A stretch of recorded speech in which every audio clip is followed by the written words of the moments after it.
ദുഃഖത്തിൻ്റെ പാനപാത്രം കർത്താവിൻ്റെ കയ്യിൽ തന്ന സന്തോഷത്തോടതു വാങ്ങി ഹല്ലേലൂയ പാടിയിടും ഞാൻ. എന്തോ ഒരു അമ്മച്ചിയായിരുന്നു. ഇന്നലെ ഞാൻ കണ്ടായിരുന്നല്ലേ ഈ അമ്മച്ചി.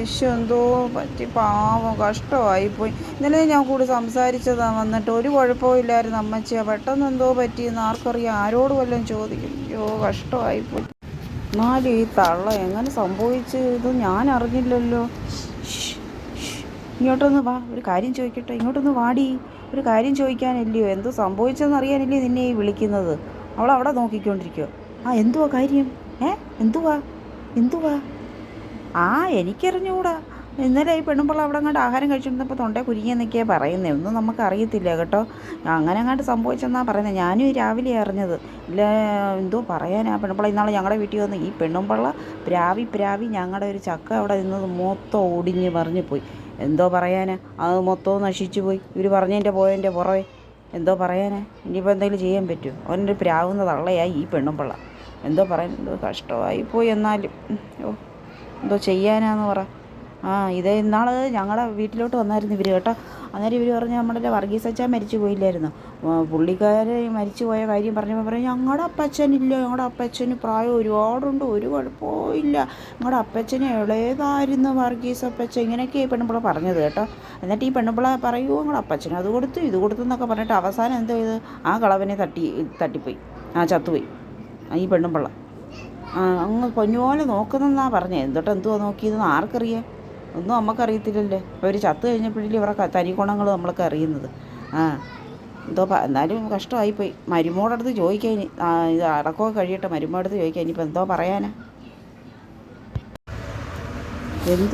ചക്ക നിറച്ച് പിടിച്ച് നിൽപ്പുണ്ടല്ലേ ഇവളുമാരുടെ പ്ലാവ്. ഇങ്ങോട്ട് വന്നപ്പോഴല്ലേ കണ്ടത്. കടിയോ, നല്ല കടിയാ. ഇതൊക്കെ കതുകിനൊക്കെ നല്ലതായിരുന്നു. ഇഷ്ടം പോലെ ചക്ക വെള്ളോട്ടങ്ങ് കിടക്കും. ഇവളുമാർ വെട്ടിക്കൂട്ടി ഇട്ടേക്കുന്നതാണ്ടോ. വിറ്റതായിരിക്കും. എന്നാലും അയലോക്കാസ് ഒരെണ്ണം പോലും കൊടുക്കത്തില്ല. കഴിഞ്ഞ ആഴ്ച ഞാൻ ഒന്ന് ചോദിച്ചിട്ട് ഈ കള്ളികൾ തന്നില്ല ഇവളുമാർ. അവിടെ വെട്ടിക്കൂട്ടി അങ്ങ് ഇട്ടേക്കുവോ. ഇപ്പം കുറേ പൈസ കിട്ടിക്കാണ്ട് ചക്കയെല്ലാം കൊടുത്തു. ചക്കയ്ക്കൊക്കെ എന്താ വിലയെന്നറിയാമോ? കണ്ടോ, നോക്ക് കിടക്കുന്ന ചക്ക കിടക്കുന്ന നോക്ക്. അയ്യോ, ഇല്ല പെണ്ണുങ്ങളെ എന്തുവാ അവിടെ നുണ പറയുന്നത്? ഇവളുമാരുടെ നുണ എന്തോന്ന് കേട്ടേ ചേർട്ട്. എന്തു അടി പെണ്ണുങ്ങളെ നിങ്ങൾ ഈ പറയുന്നേ? ഏതാ വർഗീസ് അച്ഛന് എപ്പോഴും അടി സംഭവിച്ചത്? ഞങ്ങളറിഞ്ഞില്ലല്ലോ ഡി. ഞാൻ ഇന്ന് രാവിലെ കൂടി അപ്പച്ചൻ്റെ അടുത്ത് പറഞ്ഞു വർഗീസ് അച്ഛനെ നമ്മൾ കണ്ടത് എന്തോ ചെയ്യാനാന്ന് പറ. ഞങ്ങളുടെ അപ്പച്ചന് ഒരു കുഴപ്പമില്ല, ആരോഗ്യവാനായിട്ട് 190 വയസ്സുണ്ടെങ്കിൽ അപ്പച്ചന് രാവിലെ കാപ്പി പാലും ബൂസ്റ്റിട്ടൊക്കെയോ കൊടുക്കുന്ന അപ്പച്ചന്. ഫ്രൂട്ട്സ് എക്സസൈസ് ഞങ്ങൾ ഇപ്പോഴും നല്ല ജിമ്മം പോലെ ഇരിക്കുകയാണ് അപ്പച്ചൻ. എന്തോ അധ്വാനിയാണ്. അതുകൊണ്ട് ഇന്നും ആയുസ്സും ആരോഗ്യത്തോടെ ഇരിക്കുന്ന ഞങ്ങളുടെ അപ്പച്ചൻ. രാവിലെ എല്ലാം ഞാൻ കൊടുത്ത് അപ്പച്ചൻ്റെ കാര്യങ്ങൾ നോക്കിയിട്ടാണ് ഇങ്ങോട്ട് ഇറങ്ങിയത്. അപ്പോഴല്ലയോ ഈ സംഭവം അറിയുന്നത്. എന്തോ പറയാനാന്ന് പറ. ഞാൻ ഇനിയും തിന്നോടി. എൻ്റെ മോൻ മേടിച്ചോണ്ട് വരുന്നേടി. നിനക്കെന്തോടി വേണോടി? എൻ്റെ മോൻ കഷ്ടപ്പെട്ട് മേടിച്ചോണ്ട് വരുന്നത് ഞാൻ തിന്നോടി. എനിക്ക് പ്രഷറും ഷുഗറും ഒക്കെ വന്നിട്ട് അതിന് നിനക്കെന്തോടി? നിനക്ക് എൻ്റെ കാര്യം നോക്കട്ടെ. തിന്ന് ചാവുന്നെങ്കിൽ അങ്ങ് ചാവട്ടടി, അത്രയേ ഉള്ളടി. നിൻ്റെ അടുത്ത് നിൽക്കുന്നതിനേക്കാളെ അതാടി ഭേദം. ഞാൻ ഇനിയും കഴിക്കൂടി. എനിക്ക് പ്രഷറും കൊളസ്ട്രോളും എല്ലാം ഉണ്ടായിട്ട് ഒരു കാര്യമില്ലടി. ഞാൻ കഴിക്കൂടി. കഴിച്ച് ഞാൻ ചാവോടി. ഞാൻ ഇനിയും തിന്നോടി. കണ്ടോടി, ഞാൻ കഴിക്കൂടി. എൻ്റെ മോൻ വാങ്ങിച്ചുകൊണ്ട് വരുന്നത്. അത് നിനക്ക് പറയേണ്ട ഒരു കാര്യമില്ലടി. അയ്യോ, പിന്നെ നെഞ്ചിൻ്റെ എന്തോ തുടഞ്ഞോ ദൈവമേ. എന്തോ തൊണ്ടയിൽ കുരുങ്ങി. അയ്യോ, അടിച്ചിട്ട് വെള്ളം താടി വെള്ളം എടി, ഓടിവാടി. അയ്യോ, എൻ്റെ നെഞ്ചിൻ്റെ അകത്തോണ്ട് കുരുങ്ങിയടി. അയ്യോ ഞാൻ പോയേ.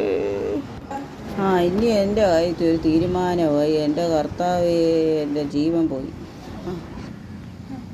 ഞാൻ മരിച്ചു കഴിഞ്ഞപ്പോൾ എന്നെക്കുറിച്ചുള്ള നുണകൾ പറയും നോക്ക്. ഇവളുമാരിൻ്റെ അവിടെ പ്രാവി എന്നെ കൊന്നില്ലെങ്കിൽ അയച്ചുള്ളവരെന്നറിയേ. ഇപ്പോഴാ ഇവളുമാരുടെ തനിക്കുള്ള ഞാൻ കണ്ടത്. എന്നെ കൊണ്ടുപോയി കാലച്ചേട്ടൻ വന്നിരിക്കുന്നത് തോന്നുന്നു. അതാ ഇനി സമയം കളയുന്നില്ല. പോകാം, നമുക്ക് പോകാം. പറ്റേ ഞാൻ അത്രയ്ക്ക് എൻ്റെ ദൈവമേ, ഇത് കാണാം. അതല്ലേ അറിയാമോ 60 വയസ്സ് ജോൺസന്റെ ഭാര്യ മറിയാമോ ആകാരം തൊട്ടൊരു ജോണി മരണപ്പെട്ടതാണ്.